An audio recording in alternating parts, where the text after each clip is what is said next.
अस्सलाम वालेकुम दोस्तों, कास्ट सीरीज की एक और नई वीडियो के साथ हाजिर खिदमत है। आज हम पंजाब की बड़ी ही मशहूर कास्ट के बारे में बात करने जा रहे हैं। आज हम बाजवा कास्ट के बारे में बात करने जा रहे हैं, जो कि जाट बरादरी की एक गोत है। तो वीडियो पर जाने से पहले मेरी आप लोगों से गुजारिश है कि आप हमारे चैनल इन्फॉर्मेशन टीवी को सब्सक्राइब करें और साथ में दिए गए घंटी के बटन को क्लिक करें ताकि आपको हमारी हर आने वाली वीडियो मिल सके।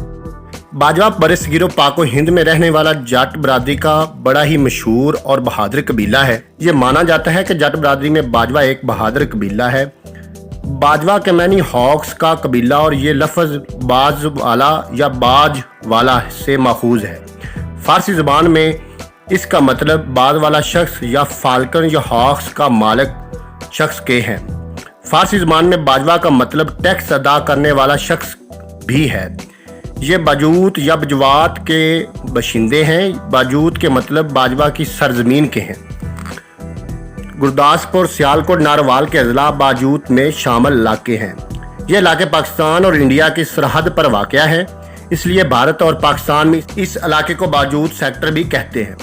बाजूत के इलाके में रहने वाले अफराद यानी कि बाजवा कबीले के अफराद मशहूर और मारूफ जंगजू कबाइल थे, जिन्होंने बहुत सारी जंगें बैरूनी हमलावरों के खिलाफ लड़ी, जिनमें से तैमूर, अहमद शाह अब्दाली और दीगर लोग शामिल हैं, जिन्होंने शमाल मगरब से हिंदुस्तान पर हमले किए। बाजवा पंजाब का एक बड़ा मशहूर और बहादुर कबीला है। इनका तल्लुक सूर्या वंश खानदान से है, लिहाजा बाजवा खुद को बरसगीर के आला नस्ल और अफराद मानते हैं। बाजवा जाट कबीला एक कदीम और मुमताज़ कबीला है और कदीम ज़माने से पंजाब के बशिंदे हैं, जो कि अब दो मुल्कों हिंदुस्तान और पाकिस्तान में तकसीम हो चुके हैं। बाजवा को बाजू जाट भी कहते हैं। सियालकोट का इलाका बजवात इन्हीं के नाम पर पुकारा जाता है। इनका मौरिस आला राजा शालिब था, जिसे सिकंदर लोधी के अहद में मुल्तान से हिजरत करना पड़ी। इसके दो बेटे कालस और लेस थे। लस ने जम्मू में राजपूत दुशीजा और कालस ने पसरूर में जाट दुशीजा से शादी की थी। दोनों की औलाद बजवात में सुकूनत पजीर थी और बाजवा जाट और बाजवा राजपूत कहलाती थी। एक रवायत है कि इनका मौरिस आला जैसन था, जिसको पृथ्वीराज चौहान ने दिल्ली छोड़ने पर मजबूर कर दिया। इसने सियालकोट के नज़दीक रहायश इख्तियार कर ली थी। बाजवा या बाजू जाट और राजपूतों ने बजवात या जिला सियालकोट में जम्मू की पहाड़ियों के दामनी इलाके का नाम अपने नाम पर रखा। इनका कहना है कि वो सूरज बंसी राजपूत हैं और इनके मौरिस आला राजा शलीब को सिकंदर लोधी के दौर में मुल्तान से निकलना पड़ा। इनके दो बेटे कलस और लेस भेस बदलकर बच निकले थे। लेस जम्मू की तरफ गया और इस एक राजपूत लड़की से शादी कर ली, जबकि कलस ने पसरूर में एक जाट लड़की को अपनी बीवी बना लिया। दोनों की नस्लें बजवात में आबाद थी, लेकिन कहते हैं कि इन्होंने बाजवा जाट और बाजवा राजपूत कहकर अलग किया जाता है। बाजवा राजपूत और बाजवा जट्टों के साथ अपना तल्लुक तस्लीम करते हैं।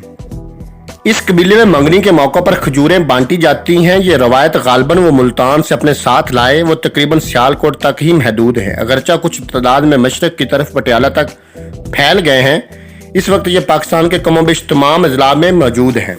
बजूस के अबाव जदाद में महर मंगा, जो कि एक जट फ़कीर था, इसका असल मुकाम पाकिस्तान और सियालकोट और नारेवाल के अजला थे। ये जगह शवालीक के दामनों में वाक़या है और ये हिंदुस्तानी सरहद के साथ साथ जम्मू शहर के बिल्कुल पास है। एक वक्त था जब बाजवा जाटों के पास सियालकोट के इलाके में 64 गांव थे। बाबा मंगा के 7 बेटे थे। सबसे बड़े बेटे का नाम नारू था। इसने एक गांव अपने नाम पर कायम किया, जो बाद में नारोवाल शहर बन गया। दूसरे बेटे दीपा ने कोटली बाजवा की बुनियाद रखी। तीसरे बेटे चंदू ने चंदूवाल की बुनियाद रखी। पाकिस्तान का एक छोटा सा शहर चविंदा, जो कि जिला सियालकोट में पाकिस्तान और इंडिया की सरहद पर वाक़या है, ये शहर चविंदा सिंह बाजवा के नाम पर रखा गया है। पाकिस्तान के मौजूदा आर्मी चीफ जनाब कमर जवेद बाजवा साहब भी इसी कबीले से तल्लुक़ रखते हैं। दोस्तों, उम्मीद करता हूँ कि आपको हमारी ये वीडियो पसंद आई होगी। इस वीडियो को लाइक और शेयर कीजिएगा। अल्लाह हाफ़िज़।